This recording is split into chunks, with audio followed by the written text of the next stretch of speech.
नमस्कार, जोहार। झारखंड देख रहे हैं आप और मैं हूं आप सबके साथ अनूप। कांग्रेस के नए प्रदेश अध्यक्ष राजेश ठाकुर आज अपने चारों कार्यकारी अध्यक्ष के साथ रांची लौटे तो एयरपोर्ट पर स्वागत के लिए कार्यकर्ताओं की भीड़ मौजूद थी।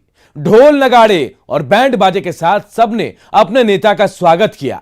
कांग्रेसी कार्यकर्ताओं का जोश यहां देखने लायक था, लेकिन एयरपोर्ट से लेकर प्रदेश कार्यालय तक आयोजित इस स्वागत समारोह में कोरोना गाइडलाइंस ताक पर नजर आया।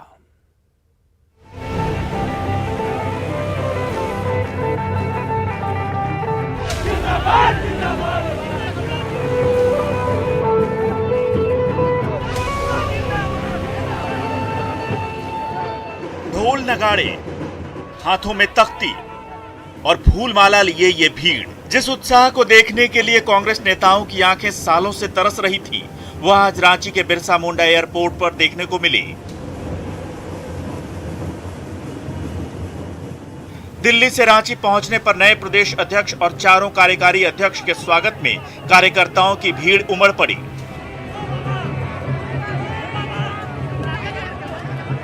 कोई अपने नेता को माला पहनाने के लिए परेशान दिखा तो कोई उनके साथ सेल्फी लेने को आतुर।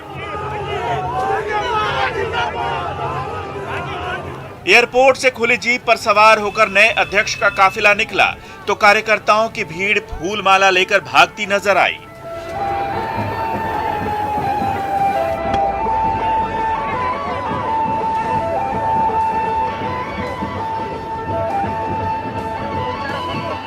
देखिए, बहुत बड़ी जिम्मेदारी मिली है और जिस तरह का स्वागत कार्यकर्ताओं ने किया है, ये लगता है कि कार्यकर्ताओं में बहुत उत्साह है। इनके उत्साह को हमें कायम रखने की हमारी जिम्मेदारी है। हम लोग इनके उत्साह को कायम रखने के लिए सरकार से लेकर संगठन तक हर जगह इनको मान सम्मान देने का काम करेंगे। झारखंड कांग्रेस की नई टीम में सामाजिक संतुलन के साथ साथ मजबूत राजनीतिक पकड़ की धमक दिखती है। कोल्हान में गीता कोड़ा की पकड़ तो आदिवासी समाज के बीच बंधु तिर्की की मजबूत पकड़। कोयलांचल का ओबीसी चेहरा जलेश्वर महतो, जबकि अल्पसंख्यक समाज को खुश करने के लिए शहजादा अनवर। हर किसी के कार्यकर्ता स्वागत के लिए एयरपोर्ट पर मौजूद थे। हम लोगों का एक प्रयास रहेगा कि संगठन हम बूथ लेवल तक ले जाएं और जब तक हमारे कार्यकर्ताओं को हम सम्मान पूर्वक उसके साथ सभी सीनियर नेता है और भी है, सभी लोगों के साथ मिल बैठ करके जो कुछ चीजें हैं इसको हम लोग आगे करेंगे। इतना से इतना हमारा जो कार्यकर्ता है जो सुदूर गांव में रहता है उससे संवाद हमारा बना रहे, ये हम लोगों का प्रयास होगा और पार्टी संगठन को मजबूत करना ये हम लोगों का सबसे प्राथमिकता होगी। हालांकि अपने नेता के स्वागत के चक्कर में कार्यकर्ता कोरोना गाइडलाइन भूल गए। ना सोशल डिस्टेंसिंग का पालन, ना ही चेहरे पर मास्क। यानी कांग्रेस के स्वागत समारोह में सरकार की गाइडलाइन की जमकर धज्जियां उड़ाई गईं। और हम तो प्रशासन से मांग करते हैं कि जिन लोगों ने भी कोरोना गाइडलाइंस का उल्लंघन किया है उनके ऊपर मुकदमा दर्ज करें। लेकिन ये प्रशासन तो एक तरफा कार्रवाई करता है, वो सिर्फ भाजपा कार्यकर्ताओं के ऊपर मुकदमे करता है, फर्जी मुकदमे करता है। सत्ताधारी दलों के ऊपर मुकदमे करने की उसकी औकात नहीं। संगठन के मोर्चे पर झारखंड कांग्रेस का हाल कोई लौटा दे मेरे बीते हुए दिन की तरह है। नई कमेटी के सामने ये सबसे बड़ी चुनौती होगी। साथ ही पार्टी में जारी गुटबाजी के बीच कार्यकर्ताओं का जोश कायम रखने की भी चुनौती होगी। अविनाश कुमार, न्यूज़ 18, रांची।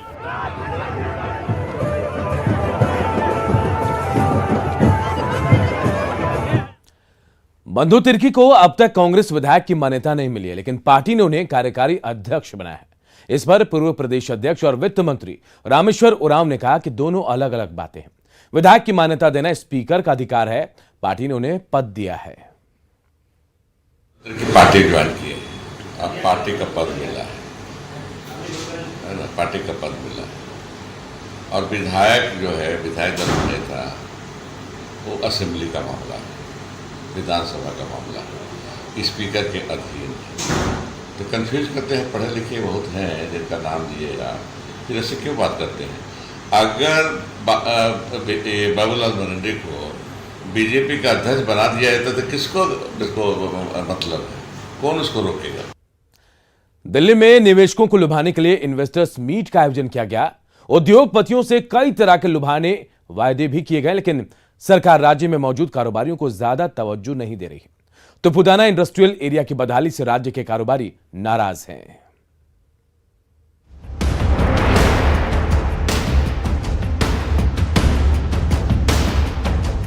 दिल्ली में निवेशकों को लुभाने के लिए इन्वेस्टर्स मीट का आयोजन किया गया, लेकिन निवेशकों को लुभाने दिल्ली पहुंची हेमंत सरकार ये भूल गई कि उनकी अपनी राजधानी में कारोबारियों का क्या हाल है। राजधानी के तुपुदाना इंडस्ट्रियल एरिया में आधी से ज्यादा बंद हो चुकी फैक्ट्रियों का हाल किसी से छिपा नहीं है। पूरे इंडस्ट्रियल एरिया में सड़क और नाली की हालत बदहाल है। पिछले 2 साल से चल रहे नाली के निर्माण की वजह से लोगों का गुजरना मुश्किल है। वहीं सरकारी नीतियों और उदासीनता की वजह से कुछ फैक्ट्रियां अब गौशाले में तब्दील हो चुकी हैं। सरकार का काम बेसिकली इंफ्रास्ट्रक्चर प्रोवाइड करना है।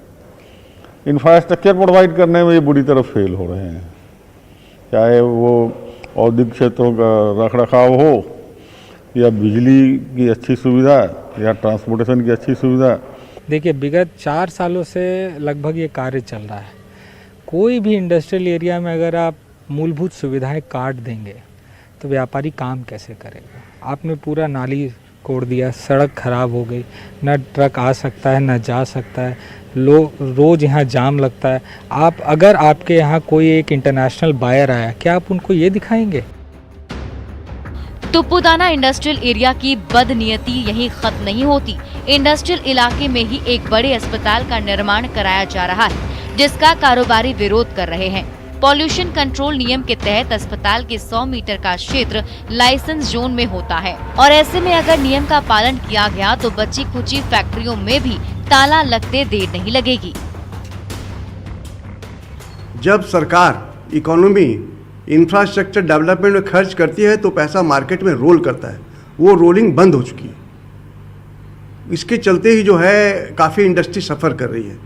100 मीटर के यहाँ पर साइलेंस जोन का कितना पालन हो पाएगा, या आप समझ सकते हैं कि फैक्ट्रियों के बीच में इस अस्पताल का निर्माण किया जा रहा है और यहाँ के जो कारोबारी हैं, जो इंडस्ट्री के मालिक हैं, इसका विरोध कर रहे हैं। और आप देख रहे हैं कि यहाँ पर करीब यही से तुपुदाना के इसी एरिया से यहाँ से इंडस्ट्री की शुरुआत होती है। आप प्रवेश करते हैं और प्रवेश द्वार पर ही इस अस्पताल का निर्माण किया जा रहा है।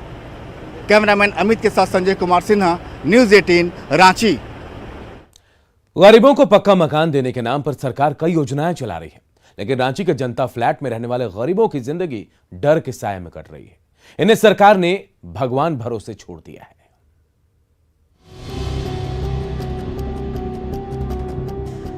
जर्जर मकान, टूटी खिड़कियां, दरक रही दीवारें, ये तस्वीरें हैं जनता फ्लैट की। राजधानी रांची के जनता फ्लैट में रहने वाले गरीब परिवारों को राज्य सरकार ने भगवान भरोसे छोड़ दिया है। लोगों का कहना है कि बारिश में छत से पानी टपकता है, डर के साए में रातें कटती है। डर तो लगता है बाबू, पानी पड़ता ताकि थरा थरा करता है। हाँ, पूछिए अगल बगल से सबके। नींद पड़ा है बाबू, बैठ के बिहान कर रही बा। बहुत डर लगता है। ये 2-3 साल से आए हैं तो पता लगा कि यहाँ खाली है तो रह रहे हैं, लेकिन रात भर सोते नहीं है, बैठ बैठ के बिहान करते हैं। अरगोड़ा और हरमू इलाके में बने जनता फ्लैट की हालत जर्जर है। आवास बोर्ड की जमीन पर 80 के दशक में बनाए गए ये जनता फ्लैट मरम्मती के अभाव में खंडहर में तब्दील होते चले जा रहे हैं। यहाँ रहने वालों में ठेला, खोमचा और फुटपाथ दुकानदार से लेकर मेहनत मजदूरी करने वाले परिवार और कुछ रसूखदार भी हैं। कुछ के नाम फ्लैट का अलॉटमेंट है तो कई कब्जा कर इस मकान में गुजर बसर करने को मजबूर हैं। पूरा पानी गिरता है बरसात में। कितना साल हो गया मरम्मत हुआ? मरम्मत नहीं हुआ है, जब से बना है नहीं मरम्मत हुआ। हम तो कहीं दूसरे जगह रहते थे नीचे तरफ, इसीलिए हम देख रहे हैं कि नहीं हुआ है। रेंट देंगे कि इतना परिवार पालेंगे कि क्या करेंगे, इसीलिए डर के तो रहते हैं। देश भर में गरीबों को पक्का आवास देने के नाम पर कई योजनाएं चल रही हैं।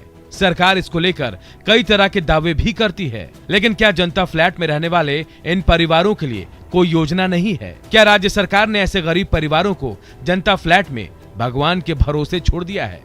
अविनाश कुमार, न्यूज़ 18, रांची। रांची विश्वविद्यालय के बरियातू हाउसिंग कॉलोनी में अवैध कब्जे के कारण क्वार्टर रहते हुए भी विश्वविद्यालय अपने शिक्षकों को आवास नहीं दे पा रहा और इसे देखते हुए वीसी ने अवैध कब्जे वाले क्वार्टरों को खाली करने का निर्देश दे दिया है।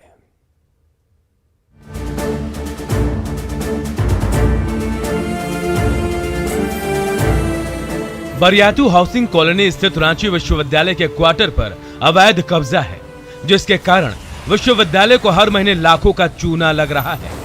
कॉलोनी के 16 ब्लॉक के 192 फ्लैट में मुश्किल से आधा दर्जन सेवारत शिक्षक रहते हैं।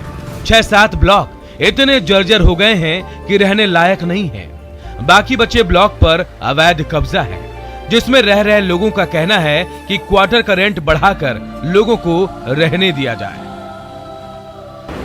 मेरे रिटायरमेंट के उपरांत इसमें कुछ अवैध कब्जा हुआ है। चूंकि स्टेट ऑफिसर अभी मेरे सेवानिवृत्ति के उपरांत कोई है नहीं, तो उसमें कुछ अवैध कब्जा हुआ है, तो वो खाली कराया जाए और जो 66 आदमी हैं उससे खाली कराया जाए, बाकी लोगों को रहने दिया जाए, बाकी लोगों से कुछ किराया बढ़ा करके लिया जाए। 2018 में सुप्रीम कोर्ट ने क्वार्टर खाली कराने का आदेश दिया था, बावजूद लोगों ने क्वार्टर खाली नहीं किया, जिसे लेकर कुलपति डॉक्टर कामिनी कुमार की अध्यक्षता में बैठक हुई थी, जिसमें आवास आवंटन पर सुप्रीम कोर्ट के फैसले और उसके आलोक में की जाने वाली कार्रवाई पर विचार विमर्श करते हुए कब्जे वाले क्वार्टरों को खाली करवाने का निर्देश दिया गया था। सुप्रीम कोर्ट का ये आदेश है कि हाउसिंग कॉलोनी में जितने भी अवैध रूप से लोग रह रहे हैं उनका आवास खाली कराना है, और इसमें जितने लोग हम लोग ने वो प्रक्रिया चालू कर दी है, तो जो लोग कंटेम्प्ट पर हैं उन लोगों को सबसे पहले नोटिस दिया जा रहा है। फिलहाल क्वार्टर पर अवैध कब्जा जमाए लोगों की सूची तैयार की जा रही है। सूची तैयार हो जाने के बाद क्वार्टर खाली कराने को लेकर अखबारों में नाम सहित विज्ञापन दिया जाएगा और इसके साथ ही अवैध कब्जाधारियों के घर स्पीड पोस्ट से नोटिस भी भेजा जाएगा। न्यूज़ 18 के लिए रांची से निरंजन सिंह की रिपोर्ट। खबर गोड्डा से है, जहां झारखंड की वैक्सीन बिहार ले जाने के मामले की एक तरफ जांच जारी है, तो वहीं दूसरी ओर इस मामले में एक ऑडियो क्लिप सामने आया है। मेहरमा अस्पताल के प्रभारी डॉक्टर अरविंद कुमार सिन्हा पर डॉक्टर पंकज कुमार को धमकी देने का आरोप है। डॉक्टर अरविंद कुमार सिन्हा इस मामले में डीसी से बात हो जाने की बात भी कह रहे हैं और यह भी कह रहे हैं कि इस इंक्वायरी में कुछ भी नहीं होगा। हालांकि न्यूज़ 18 इस वायरल ऑडियो की पुष्टि नहीं करता है। तो मेरे बाप हैं, बर्बाद नहीं की मेरे बाप हैं। सुनो तुम अभी पहचानता नहीं है, तुम ये इंक्वायरी किसी का कुछ नहीं हो रहा है। मेरा डीसी से बात होगी, ठीक है, लेकिन तुमको सुनो, तुमको हम बर्बाद कर देंगे, समझे ना। तुम डिम्पलवा से मैनेज करके सब रिपोर्टरा मंडलवा सबको यहाँ बुलाते, हमको नहीं पता है, एक एक वर्ड पता है। ये धमकी भरा ऑडियो क्लिप पीड़ित डॉक्टर पंकज ने जारी किया है और धमकी मिलने के बाद डॉक्टर पंकज अब डरे हुए हैं। उन्होंने जिला प्रशासन और स्वास्थ्य विभाग से मदद की गुहार लगाई है।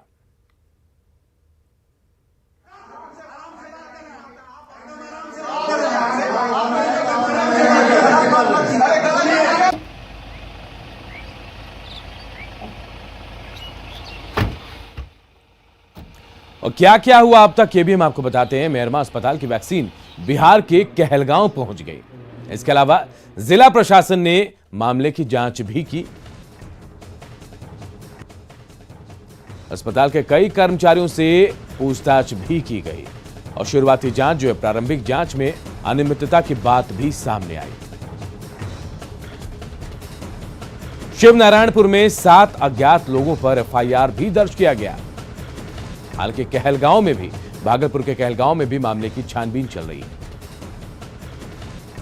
प्रभारी डॉक्टर अरविंद कुमार पर आरोप लग रहे हैं और यह आरोप जो है डॉक्टर पंकज को धमकाने का है।